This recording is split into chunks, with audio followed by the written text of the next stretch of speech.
The year is 1889. In a private clinic on Harley Street, London's most prestigious medical district, a woman sits in a dimly lit examination room. Her name is Eleanor Ashford, age 32, mother of 3, wife to a successful banker. She's been diagnosed with hysteria, a condition her physician assures her afflicts nearly every woman in England at some point in their lives. The symptoms? Anxiety, irritability, insomnia, faintness, nervousness, and something the doctor calls excessive emotional response. In other words, she feels things. The prescribed treatment is as clinical as it is disturbing. Dr. William Harrington, a respected member of the Royal College of Physicians, instructs Eleanor to lie on the examination table, lift her skirts, and submit to what he calls pelvic massage therapy. His hands, gloved and methodical, work between her legs until her body convulses in what he records in his ledger as hysterical paroxysm. What Eleanor experiences is an orgasm, but the word doesn't exist in polite Victorian society, and the sensation, though unmistakable, is never acknowledged as sexual. This wasn't one rogue doctor's perversion. This was standard medical practice, endorsed by the most respected institutions in Europe and America, performed in clinics from London to New York, and documented in thousands of medical journals that still exist in archives today. If you've ever wondered how medicine justified controlling women's bodies under the banner of science, you're about to discover a truth more disturbing than fiction. Here, we uncover the histories buried beneath Victorian propriety and medical authority. Every view, every like, every subscription helps us expose the institutional lies that shaped generations of suffering. Now let's return to that clinic, because Eleanor's treatment is about to become part of a much larger machine. To understand how female orgasm became a medical commodity, we need to step back to the origins of hysteria itself, a diagnosis that had haunted women for over 2,000 years. The ancient Greeks believed hysteria was caused by a wandering uterus, an organ that supposedly roamed freely through a woman's body, causing chaos and madness when not anchored by pregnancy. Hippocrates himself prescribed marriage and childbirth as the cure, believing that regular sexual intercourse with a husband would keep the uterus in place. By the medieval period, the church had transformed hysteria into demonic possession, and the treatment shifted from medicine to exorcism. Women exhibiting symptoms of nervousness, fainting, or emotional distress were often accused of witchcraft and subjected to trials that ended in torture or execution. But the Victorian era brought something new: the medicalization of female suffering. In 1859, Dr. George Taylor published a treatise claiming that 1 in 4 women suffered from hysteria, a number that would climb to estimates of 75% by the 1880s, according to leading neurologists of the time. These weren't fringe doctors.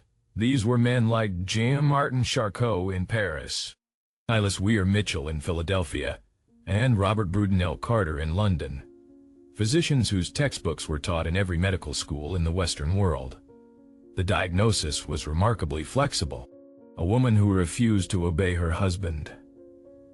Hysteria. A woman who expressed anger or frustration. Hysteria. A woman who read too much, pursued education, or showed interest in politics. Hysteria. Even sexual desire itself, if expressed outside the narrow confines of marital duty, was classified as a symptom of the disease. The treatment, pelvic massage, was justified as a mechanical intervention. Doctors claimed that stimulating the pelvic region relieved congestion of the uterus and restored balance to the female nervous system. Medical textbooks from the 1870s described the technique in cold, clinical language. The physician applies rhythmic pressure to the vulva and clitoris, until the patient experiences hysterical paroxysm, at which point symptoms are temporarily relieved. The word orgasm doesn't appear. Victorian society couldn't acknowledge female sexual pleasure, because to do so would undermine the entire moral architecture that kept women subordinate. So instead, the most intense physical pleasure a woman could experience was rebranded as a medical symptom. Something that happened to her, not something she desired or enjoyed. Dr. Harrington, Eleanor's physician, sees 6 patients a day for hysteria treatment. Each session lasts between 20 and 40 minutes depending on how quickly the patient reaches paroxysm. His hand cramps by the 3rd patient, and by the evening his wrist aches so badly he can barely write his case notes. This is a common complaint among physicians performing pelvic massage, and it's documented extensively in medical correspondence from the period. One doctor, writing to The Lancet in 1883, complained that the manual manipulation required for treating hysteria was causing chronic inflammation in his right hand, and suggested that younger physicians with stronger hands should take over such cases.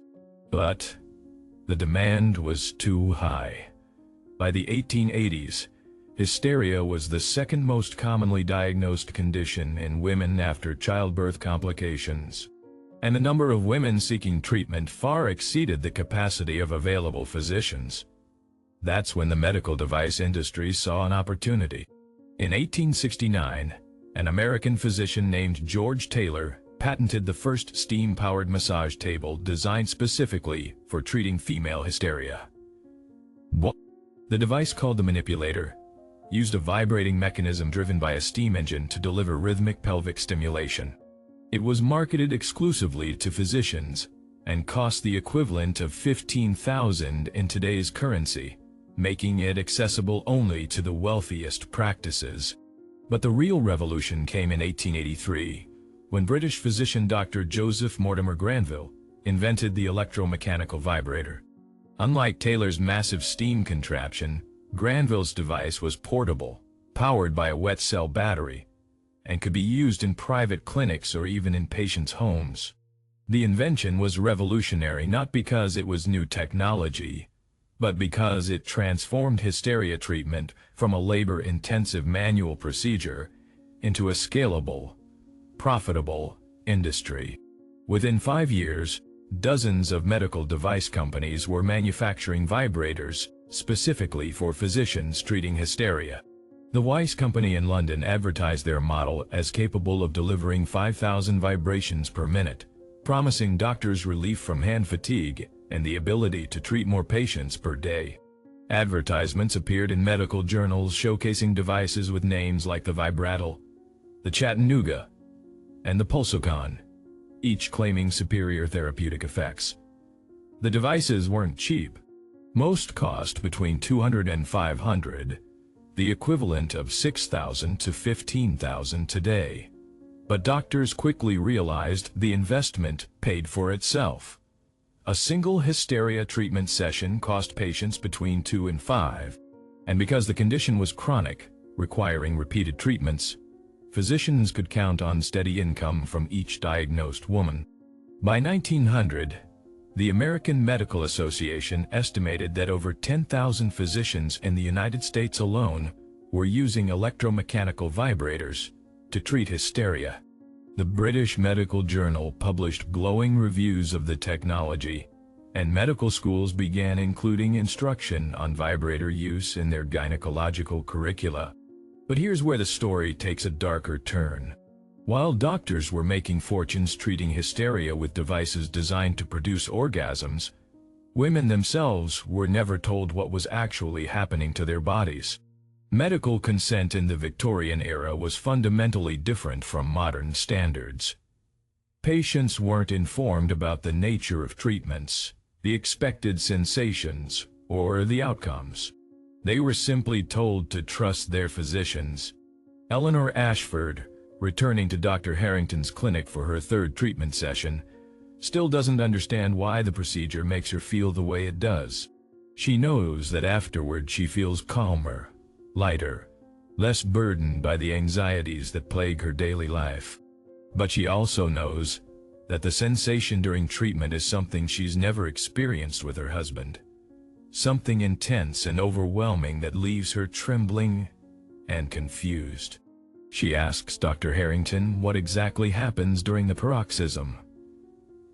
He smiles reassuringly and explains that it's a release of nervous tension, a necessary discharge of accumulated female energy that, if left untreated, would lead to more serious mental and physical deterioration.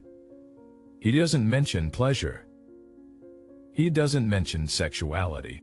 He frames it entirely as pathology, something wrong with her body that his medical intervention corrects. This wasn't medical care. This was systemic gaslighting on an institutional scale. Millions of women were experiencing orgasms in doctors' offices, prescribed and administered by male physicians, while simultaneously being told that sexual pleasure was immoral, that their bodies were diseased, and that only medical authority could cure them. The hypocrisy was staggering. Victorian society demanded absolute sexual purity from women, while literally paying doctors to stimulate them to orgasm. The same culture that covered piano legs because bare wood was considered too suggestive operated a multi-million-dollar medical industry built entirely on female sexual response. And the women themselves, denied education about their own bodies, denied vocabulary to describe their experiences, denied even the acknowledgement that what they felt was pleasure. They had no framework to understand what was being done to them. By 1905, vibrators had become so common that Sears, Roebuck and Company began selling them directly to consumers through their mail-order catalog. The 1906 Sears catalog featured multiple models, including the Heidelberg electric belt, advertised as a cure for hysteria, nervous exhaustion, and female weakness. The devices were no longer exclusively medical. They had crossed into the consumer market, pitched as home health appliances that every modern woman needed. The marketing was brilliantly deceptive. Advertisements showed respectable Victorian women using vibrators for facial massage, neck tension, and general health, carefully avoiding any mention of their primary medical application. One ad promised that the device would bring brightness to the eye, color to the cheek, and renewed vitality to the female form. Language that Victorian readers would have understood as coded reference to sexual satisfaction without ever saying it directly. The home vibrator market exploded. By 1917, there were more vibrators in American homes than toasters, according to consumer goods surveys from the period. Women could now treat their hysteria privately, without the expense or embarrassment of visiting a physician. But this shift came with its own problems. Doctors began losing revenue as patients bought devices and stopped coming for treatments. The medical establishment needed to find a way to maintain control, and they did so through reclassification. In 1920, the American Medical Association published new guidelines stating that hysteria was a psychological disorder requiring psychiatric intervention, not mechanical stimulation. Overnight, the diagnosis shifted from gynecology to psychiatry, and vibrator treatment was declared obsolete. The timing was not coincidental. By 1920, vibrators had started appearing in pornographic films, and the association between the devices and sexual pleasure was becoming too obvious to ignore. Once vibrators were explicitly linked to sexuality in popular culture, the medical profession could no longer maintain the fiction that they were purely therapeutic. The device that had been a legitimate medical instrument for 40 years was suddenly considered obscene. Manufacturers stopped marketing vibrators as medical devices and rebranded them as beauty and relaxation tools. But the damage was done. The entire edifice of hysteria diagnosis and treatment had been exposed as an elaborate system for controlling and profiting from women's sexuality, while denying that sexuality existed. The medical establishment quietly abandoned hysteria as a diagnosis, and by 1952, when the American Psychiatric Association published its first diagnostic and statistical manual of mental disorders, hysteria was no longer included. The condition that had supposedly afflicted millions of women simply vanished from medical science. But the women who had been treated, who had spent years believing their bodies were diseased, who had internalized the message that their emotions and desires were symptoms of illness, they didn't vanish. The psychological damage lasted for generations. Eleanor Ashford's daughter, born in 1895, grew up in a household where female emotions were medicalized and controlled. She learned that feeling too much, wanting too much, being too much were all symptoms of something broken inside her. She married young, suppressed every impulse toward independence or self-expression, and suffered from what doctors in the 1920s would call nervous breakdown. Yet another diagnosis designed to pathologize female experience. The legacy of Victorian hysteria treatment extends far beyond the women who directly experienced it. It established patterns of medical authority over women's bodies that persist today. The assumption that male doctors know women's bodies better than women themselves. The dismissal of female pain and emotion as psychological rather than physical. The refusal to take women's reported symptoms seriously. Modern medicine still struggles with these inherited biases. A 2020 study published in the Journal of Women's Health found that women's pain is systematically undertreated compared to men's, that women wait longer in emergency rooms, receive less pain medication, and are more likely to have their symptoms attributed to anxiety or emotional distress. The echo of hysteria diagnosis still reverberates through every examining room where a woman's complaint is dismissed as stress or hormones, or all in her head. Think about what Victorian medicine actually did. It took female sexual pleasure, rebranded it as disease, created an entire industry to treat that disease through orgasm while denying that orgasm existed, made millions in profit from women's bodies, and then abandoned the whole system once it became too obviously sexual to maintain the pretense. It was institutional gaslighting backed by scientific authority and social respectability. The physicians who performed these treatments weren't monsters. Most believed they were helping their patients. But that's precisely what makes the system so insidious. Good intentions, medical credentials, and social approval created a framework in which millions of women were systematically deceived about their own bodies and sexuality. Dr. Harrington retired in 1910, a respected physician with a thriving practice and a reputation for successfully treating difficult cases of female hysteria. His obituary in The Lancet praised his dedication to women's health and his pioneering use of electrotherapeutic techniques. He died believing he had spent his career healing women. He never understood that he had spent it participating in their systematic exploitation. The Victorian era ended, but the mechanisms it created for controlling female sexuality simply evolved. The language changed. The justifications shifted, but the fundamental pattern remained. Male authority defining female experience, medical systems profiting from women's bodies, and women themselves denied agency, education, and even vocabulary to describe what was being done to them. If this history disturbs you, it should. If it makes you question how many other accepted medical practices are built on similar foundations of control and profit rather than care and healing, you're asking the right questions. Leave a comment sharing your thoughts on how historical medical abuse shaped modern healthcare. And if you want more stories that expose the dark truth beneath respectable institutions, subscribe. Because understanding how power operated in the past is the only way to recognize it in the present.